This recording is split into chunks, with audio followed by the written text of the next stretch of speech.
messieurs, dames. Alors, je me présente. Je vais d'abord présenter Johan, parce que je crois que certains d'entre vous le connaissent déjà, qui est le responsable de secteur sur Vannes et la région nantaise. Et moi, je suis Frédéric Germain, responsable de l'établissement de Rennes, donc dans cette agence List Protect, cette agence qui est spécialiste dans la lutte contre la démarque inconnue. Alors, s'il vous plaît, monsieur Albert, pour les flèches. Alors voilà comment je vais présenter un petit peu tout cela. On va parler de la définition de la démarque inconnue, des origines de la démarque inconnue, interne, externe. Calculer votre démarque, je vous rassure, je ne vais pas calculer votre démarque ce soir. L'impact financier, les solutions et questions-réponses, je pense un peu plus tard. Monsieur Albert, s'il vous plaît. Alors, vu que ce n'est pas un sujet quand même super rigolo, c'est bien de mettre un petit peu d'humour dans cet item. La démarque inconnue, le terme est un peu barbare. Enfin, le terme comptable, c'est la différence qu'il y a entre le stock théorique et le stock réel. C'est-à-dire, en gros, le vol, si on retire 15%, 20% des erreurs qui peuvent être des erreurs d'inventaire, des erreurs administratives, des erreurs humaines ou la casse.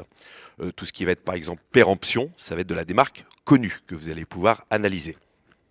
Monsieur Albert. Alors, les origines de la démarque, il y en a deux. Il n'y a aucune valeur de jugement dans ce que je vais vous raconter ce soir, c'est-à-dire que je n'impose pas de la démarque chez chacun d'entre vous. Il y en a qui ont de la démarque, il y en a qui en ont peu, il y en a qui en ont beaucoup. C'est de faire un item un peu générique, un peu général. Parce que quand on parle de l'interne, c'est toujours un peu compliqué de parler des salariés. Je ne suis pas en train de vous dire que les salariés vous volent. Je dis tout simplement que ça peut représenter un risque supplémentaire sur la démarque inconnue. Et quand on analyse cette démarque, on se rend compte que l'interne peut représenter jusqu'à 20% de votre démarque. L'externe, qui représente 80%, ce sont vos clients. Alors, on va regarder un peu plus dans le détail, s'il vous plaît, monsieur Albert, avec la flèche. Au niveau de l'interne, on a des indicateurs. Alors, pour avoir ces indicateurs, nous, ce que l'on propose à nos clients, c'est d'abord de passer par un audit qui est complètement gratuit et qui permet en fait de quantifier, de qualifier cette démarque inconnue et de s'en rapprocher au plus près. Et pour cela, on parle d'indicateurs. Alors, quand on parle d'interne, on va regarder les manipulations de liquidité, on va regarder les erreurs de caisse, est-ce qu'elles sont justifiées, est-ce qu'elles ne le sont pas. C'est rare que les erreurs de caisse soient justifiées. Les chariots, on va plutôt parler de caddie de complaisance, par exemple, dans l'alimentaire et dans d'autres corps de métier, c'est-à-dire que je fais des prix un peu spéciaux pour les amis, pour les parents, pour la famille, ou je ne les fais pas payer du tout. Ne pas servir un client, c'est un item un peu à part, c'est ce que j'appelle moi de la perte d'exploitation, c'est-à-dire qu'on peut également mettre des outils à disposition pour voir si vos salariés sont bien dans le conseil, dans l'acte de vente et ne laissent pas le client un peu tout seul, ce qui fait que vous pouvez peut-être rater une vente à cause de cela et on appelle ça de la perte d'exploitation, ça peut rentrer dans de la démarque inconnue. Au niveau de l'interne, il y a des indicateurs qui sont importants également au niveau de la marchandise, erreurs volontaires de stock faites par les salariés, vol lors des livraisons. Alors péremption des produits, c'est de la démarque plutôt connue. Et consommation sur place, c'est ce qu'on appelle le coulage en termes de restauration par exemple. On a déjà audité des restaurants où il y a tant de café, tant de diabolement, tant de bière de prévu pour un salarié. Parfois on se rend compte qu'il y a un flux de vide et on ne sait pas d'où ça vient. Bon. Ensuite on va passer à l'externe. Tout à fait. Alors, il y a deux types de démarques en externe. En général, la démarque externe représente 80% de votre démarque. Il y a la réfléchie, il y a l'impulsive. La réfléchie, on met cet item un peu à part. C'est très compliqué de lutter contre cette démarque. Il y a quelques exemples. Braquage, vol à la tire, cutter pour ouvrir les blisters, pince pour arracher les pièges. Il y a des gens parmi vous qui sont certainement déjà équipés, qui retrouvent des boîtes vides, qui retrouvent les blisters ouverts. Donc, c'est une démarque réfléchie. C'est un peu plus compliqué de lutter contre cette démarque, mais aujourd'hui, le vol évolue et les solutions évoluent également. Donc, on commence à pouvoir mettre des solutions pour lutter contre cette démarque. L'impulsive, mais c'est le client de tous les jours. C'est pas le braqueur, c'est pas celui qui a décidé au départ de venir vous voler. Mais il y a plusieurs raisons qui fait que dans votre surface de vente, il va repartir quand même avec un objet volé. Alors, les kleptomanes, je mets ça un peu à part.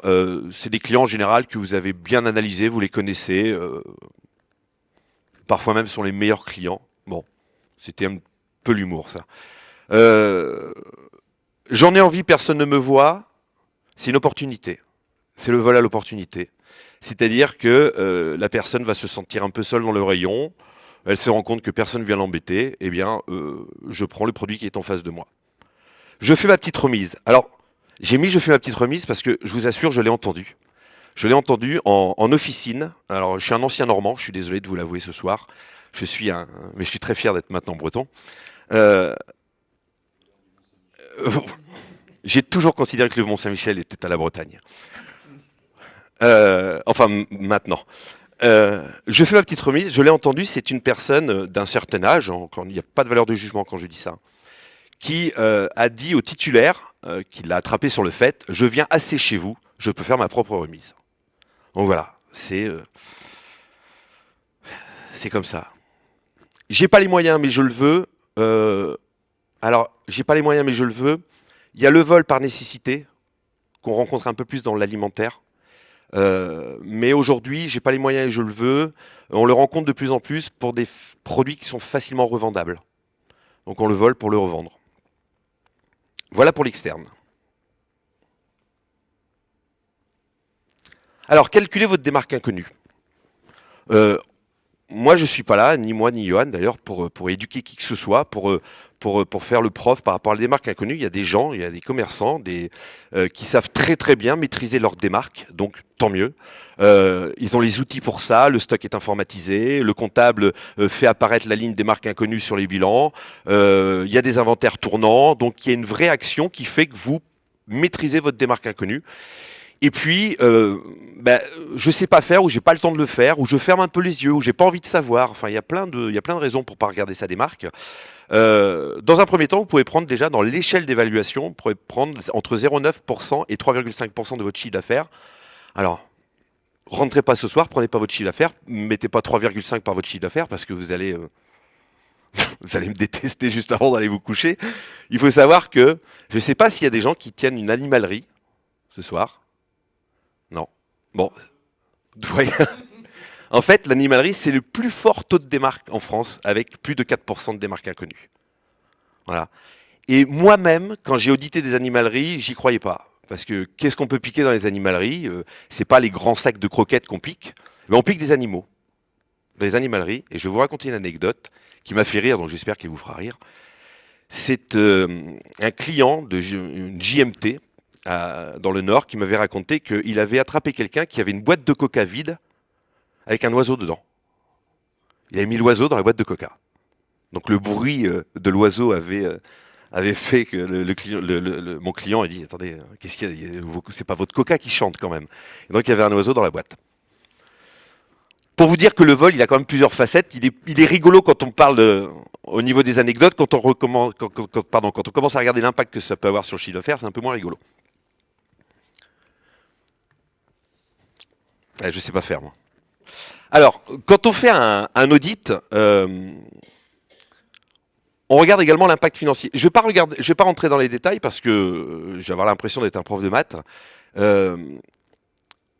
Quand on a une démarque, il faut regarder le coût du vol par rapport à cet impact. C'est-à-dire que, en fonction du coefficient que vous appliquez sur votre produit, entre le prix d'achat et le prix de revente, eh bien, le coût du vol représente en général entre 3 et 6 fois le montant du produit que vous avez acheté à la base. Là, sur cet exemple, j'ai un prix d'achat de 20 €, je fais une marge de 10, c'est-à-dire qu'à la revente, je fais 30 €, je me fais voler ce produit, la conséquence, elle est que ma perte sèche, elle est sur le prix d'achat, qui est de 20 €.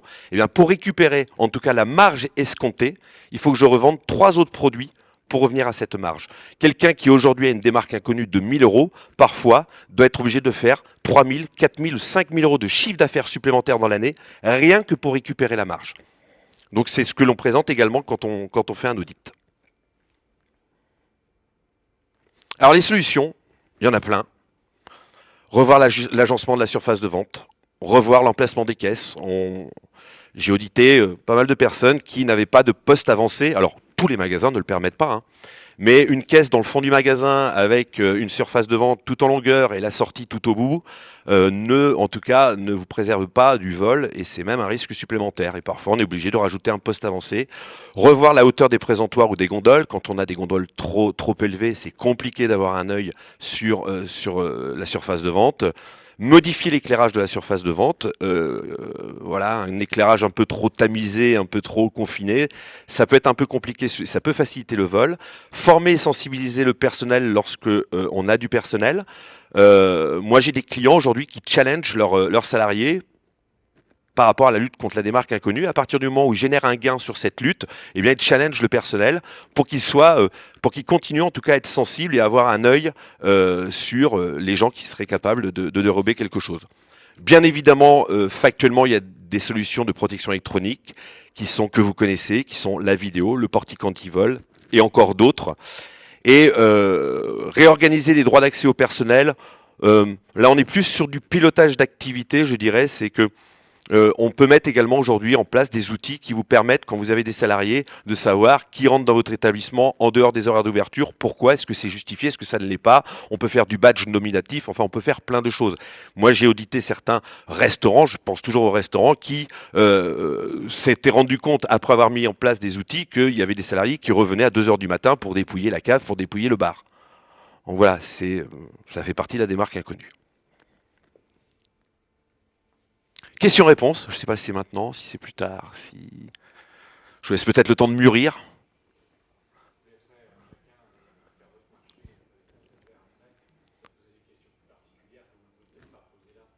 Complètement.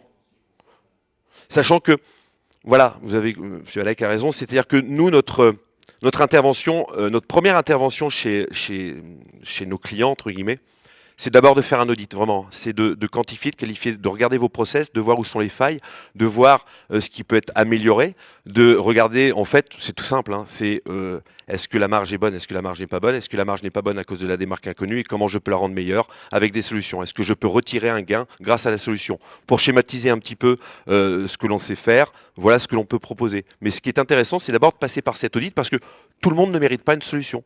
Mais c'est bien de savoir, si je mets une solution en place, est-ce qu'elle correspond au type de vol que je rencontre? Voilà. Merci de votre écoute et de votre attention en tout cas.